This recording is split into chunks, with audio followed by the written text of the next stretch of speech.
Galera bonita, professor Thiago Giovanelli, seu professor de física, trazendo para você aqui agora, ó, uma dica sobre geradores, né? Muito comum aí nas provas do Enem, tá bom? Então fique esperto que eu quero te dar aqui aquele bizu rápido para você resolver as questões sobre associações de geradores, juntar pilhas, basicamente. É isso. Mas antes, eu quero convidar você a conhecer aí o meu site, www.profgiovanelli.com. Muito material bacana para te preparar para as provas, tanto de física quanto de matemática. Conhece meu trabalho aqui na internet? Legal? Claro, faz a inscrição aqui no meu canal também. Vídeos novos todas as terças e quintas. Bom, olha só que bacana. Galera, eu quero trazer para você aqui o tema gerador. Mas, Giovanelli, o que é um gerador?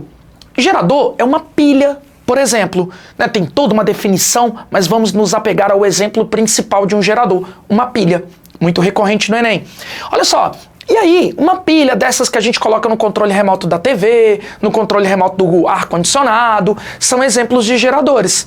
Bom, essas pilhas, elas têm aí duas informações importantes que a gente tem que saber. A primeira tem a ver com volts, 1,5 volt, 1,5 volt. Tá, o que é isso? A gente chama isso de força eletromotriz ou voltagem nominal.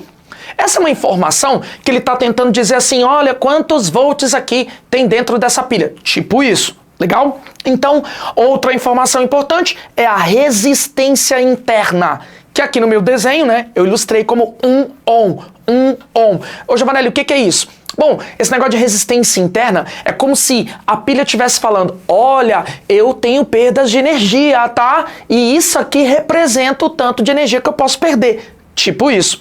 Então uma pilha, ela produz, entre aspas, uma quantidade de volts, mas no final da história ela não consegue liberar aquele tanto de volts que ela produz. Por isso que ela traz já a informação, olha como é que a pilha é honesta, de quantos volts ela produz dentro dela, mas ao mesmo tempo ela diz, olha, eu tenho perdas e essa é minha perda. Foi mais ou menos isso que eu quis dizer. Bom, e aí você precisa conhecer então essas duas características do gerador.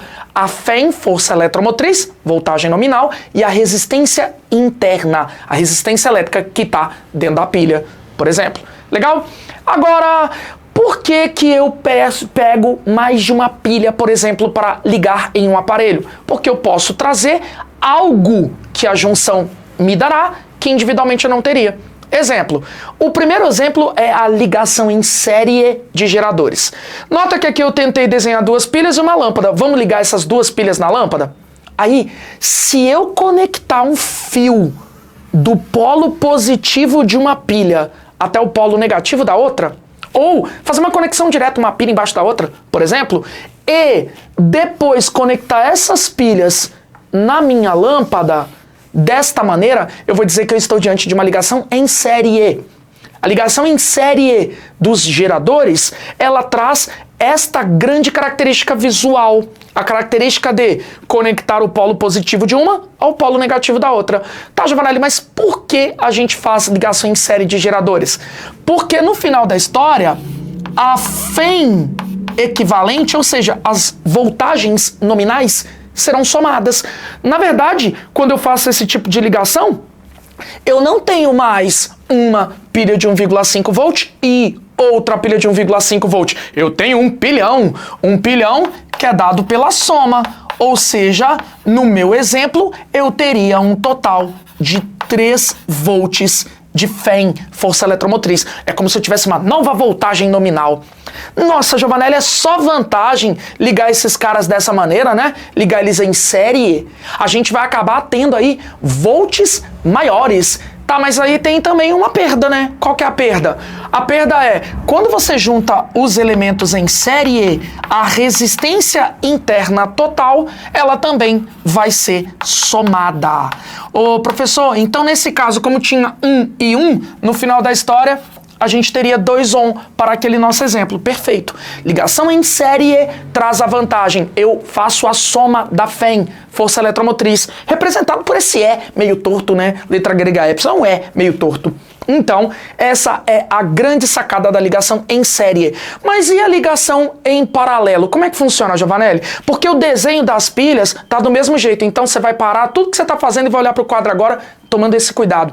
Olha, gente, não dá para saber visualmente se a ligação é série ou é paralelo desses geradores se eu não ver como os polos da pilha se conectam? Eu preciso ter essa descrição nos enunciados das questões ou eu preciso ter a informação visual? Então, por exemplo, ó, a disposição das pilhas é a mesma nos dois desenhos. O que vai definir se é série ou paralelo é a forma dos polos se conectarem. Nota que se eu, por exemplo, ligar o polo positivo de uma ao polo positivo da outra e ligar o polo negativo de uma ao polo negativo da outra, então o que vai acontecer?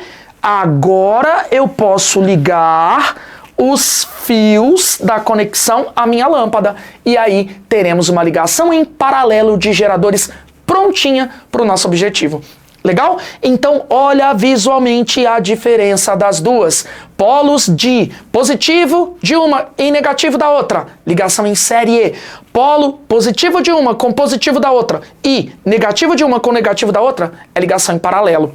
Legal? Agora, claro que a gente tem que saber as características dessa ligação em paralelo. E na ligação em paralelo, a FEM total da junção é igual a FEM de um único elemento. Vale lembrar, atenção, atenção, atenção, que em paralelo só vai fazer sentido para o meu objetivo nesse vídeo apresentar elementos que têm as mesmas características, mesmo tanto de FEM, de volts nominais, e o mesmo tanto de resistência interna. A gente fala que são geradores iguais, geradores idênticos, tá? Já na ligação em série não tem problema não, mas na paralelo a gente só vai trabalhar com geradores idênticos. Ô Giovanelli, então no final da história, você juntou esses dois caras e a gente acaba obtendo 1,5 volt. Poxa, peguei dois geradores, um de 1,5 e outro de 1,5, juntei, no final continuou me dando 1,5? Exatamente. Tá, mas então não tem vantagem? Vamos ver? Olha só, e como que ficaria a resistência interna total da junção? A resistência interna total da junção é só você pegar e a resistência de um deles e dividir pela quantidade de geradores que você ligou. No meu exemplo foram 2, então nesse caso ficou 0,5 ohm, né? A resistência de um deles era 1, só dividir por 2. Se eu tivesse ligado 3, eu ia dividir por 3. Se eu tivesse ligado 5, eu ia dividir por 5. Eu acho que você entendeu. Então, galera, é isso que eu preciso saber sobre a associação de geradores. Olha, galera, parece brincadeira, tá? Mas o que eu te apresentei aqui nesse vídeo, ele vai te salvar em inúmeras questões, inclusive questões do próprio Enem, tá? Espero que você tenha curtido essa proposta do vídeo para receber mais dicas de preparação em Física e Matemática para sua prova. Conhece aí profgiovanelli.com. Valeu!